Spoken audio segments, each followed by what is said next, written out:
नमस्कार प्रिय दर्शकों, आप सभी का स्मार्ट ज्योतिष में स्वागत है।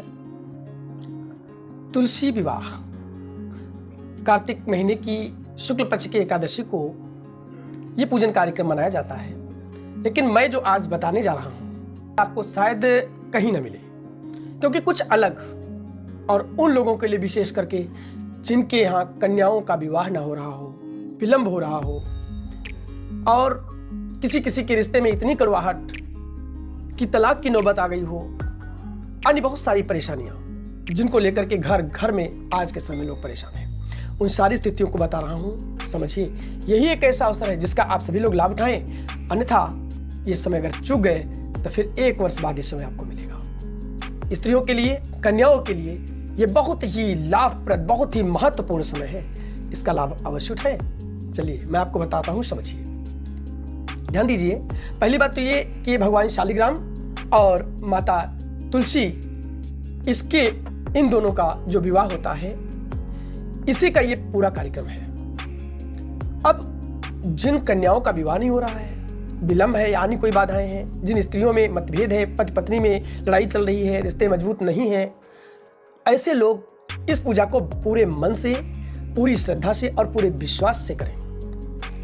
ध्यान रहे, केवल फॉर्मेलिटी नहीं है ये। इसको करने के लिए आवश्यकता है आपके पूरे मन और भाव की, जिसे आप विधिवत करें। क्या करना है? आप सबसे पहले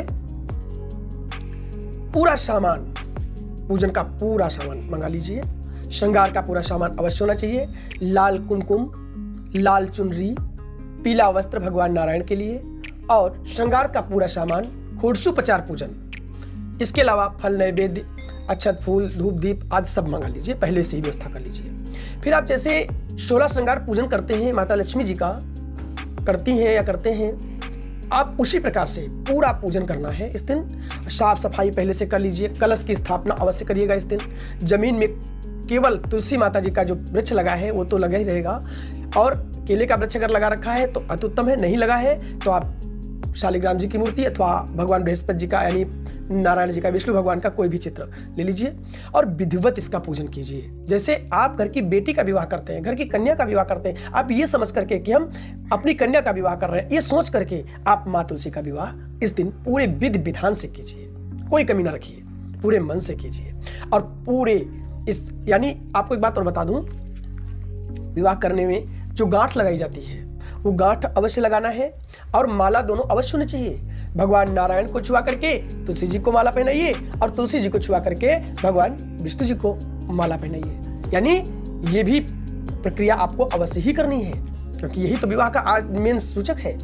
और इसके बाद ये सब करने के बाद देखिए, एकादशी को भगवान नारायण 4 महीने के बाद जागते हैं।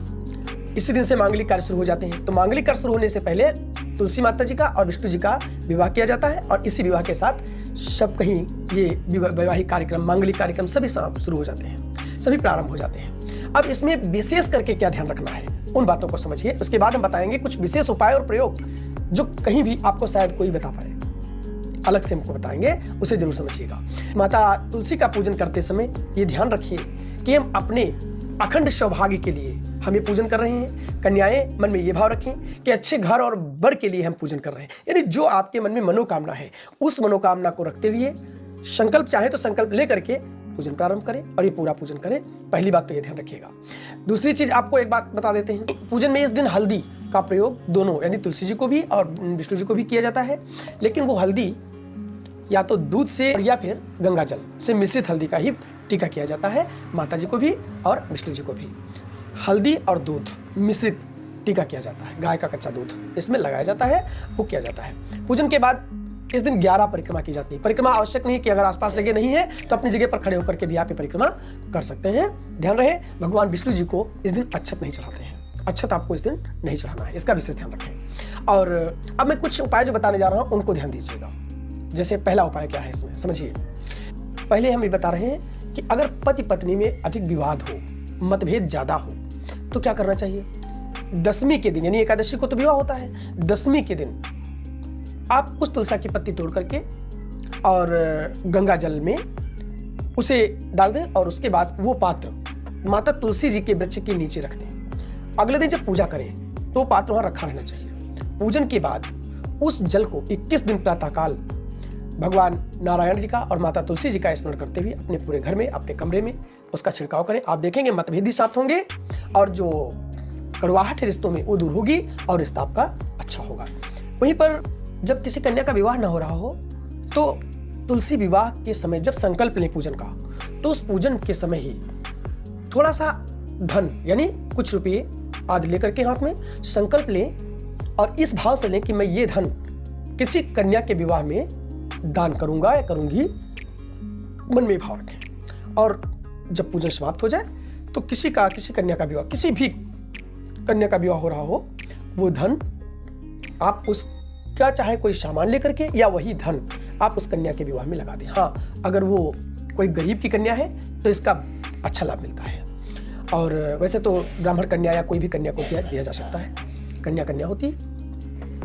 और इस ऐसा करने मात्र से ही आप पाएंगे कि आपके विवाह में जो विलंब हो रहा था, जो बाधाएं आ रही थी, वो सब दूर हो गई हैं और विवाह शीघ्र होगा, सारी बाधाएं इसमें नष्ट हो जाती हैं। तीसरा एक उपाय बता रहे हैं, अगर किसी भी जोड़े में तलाक की स्थिति आ गई हो, यानी किसी के पति पत्नी में यहां तक रिश्ते बिगड़ गए हो कि तलाक की नौबत अगर आ जाए, तो माता तुलसी जी को और भगवान नारायण को अलग से एक पीला वस्त्र नारायण जी को यानी विष्णु जी को और माता तुलसी को लाल चुनरी अर्पित करें अलग से, यानी वो जो पहनाए गए वस्त्र उनसे मतलब नहीं, अलग से अर्पित करें। और इसके बाद उन दोनों वस्त्रों को लेकर के किसी भी मंदिर में चले जाए जहां पर जोड़े का मंदिर हो, जैसे सीताराम, राधा कृष्ण, गौरी शंकर आदि कोई भी मंदिर हो। खास करके भगवान नारायण का मंदिर, मतलब नारायण के रूप में, जैसे नारायण के रूप में राम को माना गया, कृष्ण जी को माना गया, ऐसे मंदिर में जाइए, ठीक है। और वो जाकर के वहां के जो पुजारी हैं उनको वो दोनों वस्त्र आप दान कर दीजिए, चले आइए।